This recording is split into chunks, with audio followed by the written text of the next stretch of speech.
తెలకపల్లి గారు has a question for you Varma గారు. Good afternoon.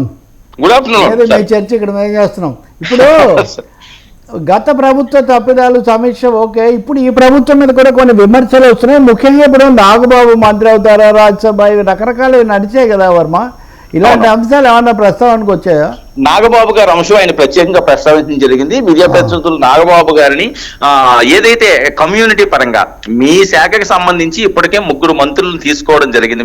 మీరేమైనా వారసత్వ రాజకీయాలకి మీరు వ్యతిరేకమైన మొదటి నుంచి కూడా స్పీచ్లు ఇచ్చారు కదా, ఎందుకు మరి నాగబాబు గారిని ఇందులోకి తీసుకోవాలంటే ఆయన చెప్పిన అంశం ఏంటంటే, నేను కులం మతం అనే అంశాన్ని ఇందులో ప్రస్తావించట్లేదు. నాగబాబు అన్న ఆయన జనసేనకి విశేష కృషి చేశారు. నేను ఎంత కష్టపడ్డానో ఆయన కూడా అంతే కష్టపడడం జరిగింది. కందులు దుర్గేష్ కానీ, నాదెండ్ల మనోహర్ గాని అని చెప్పి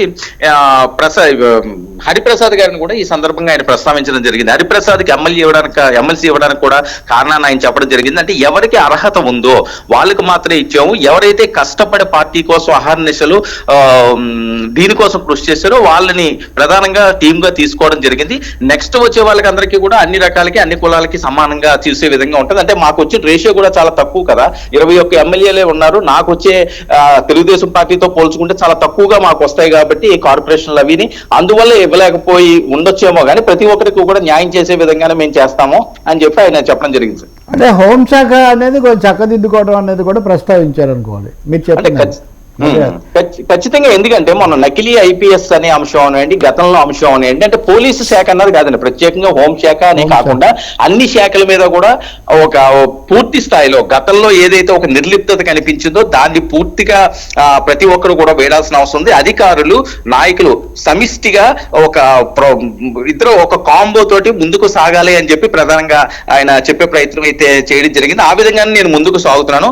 ఎక్కడైనా డిఫరెన్సెస్ వచ్చినా సరే దాన్ని సర్దుబాటు చేసుకుని ముందుకు వెళ్లాల్సిన అవసరం ఉంది. 6 నెలలు అయ్యింది కాబట్టి నేను ఇప్పుడు ఇంకా పాఠాలు నేర్చుకుంటున్నాను.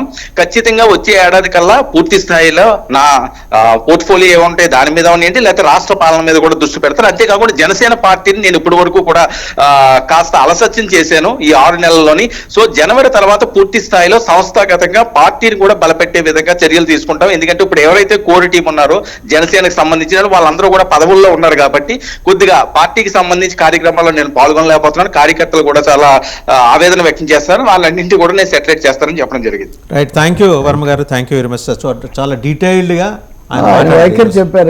వైఖరి చెప్పారు. అంటే నిన్న కూడా పీఠాపురంలో ఏవో జరిగాయి. నిజానికి తెలుగుదేశం జనసేన సంబంధాలు నాగబాబు మంత్రి కావటము తప్పనిసరి, దాని ప్రాధాన్యత అది చెప్పినట్టుగా కనిపిస్తుంది.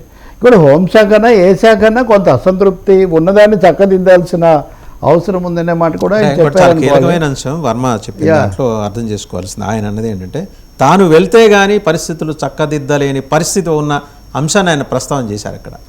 సో అంటే మీరు అన్నది ఒకటేమో శాఖ, ఒకటి కొత్త ప్రభుత్వం కాబట్టి తను కొత్త కాబట్టి 2 నెలల పాటు తెలుసుకోవడానికి సరిపోయింది. వెళ్తే తప్ప క్షేత్రస్థాయిలో ఇందాక ఒక విధంగా మనం అనుకున్న దానికి కూడా ఇదే, అది కార్యాలయాల్లో కావచ్చు, గ్రామాల్లో కావచ్చు, అనేక అంశాలు అస్తవ్యస్తంగా ఉన్నాయి. ఇవి చక్కదిద్దాలు 6 నెలలు అయింది కదా, 6 నెలలు తక్కువ కాలం కాదు.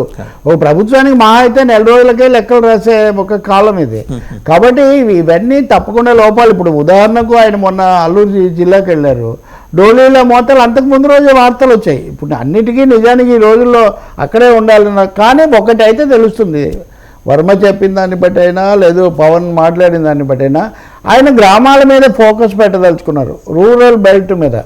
ఇది ముఖ్యంగా గతంలో రామారావు గారు గెలిచినా, జ్యోతిబాసు గెలిచినా, ఈవెన్ రామకృష్ణ ఎవరిని చూసినా కానీ గ్రామాలతో కనెక్షన్ అన్నది చాలా ముఖ్యమైన అంశం అన్నది. గ్రామీణ శాఖ కూడా ఆయన అదే శాఖ ఆయన తీసుకున్నారు, అక్కడికే వెళ్తారు. మంచిదే, గ్రామాలను మెరుగుపరచాలి. అది దాని మీద అంటే దేర్బై ముఖ్యంగా గ్రామీణ ప్రాంతాల్లో వేళ్ళూనుకోవాలని చూస్తున్నట్టుగా ఉన్నారు. జనసేన యంత్రాంగం కూడా పెరగాల్సిన అవసరం కూడా ఉంది. అది కూడా ఆయన అండర్ స్కోర్ చేశారు.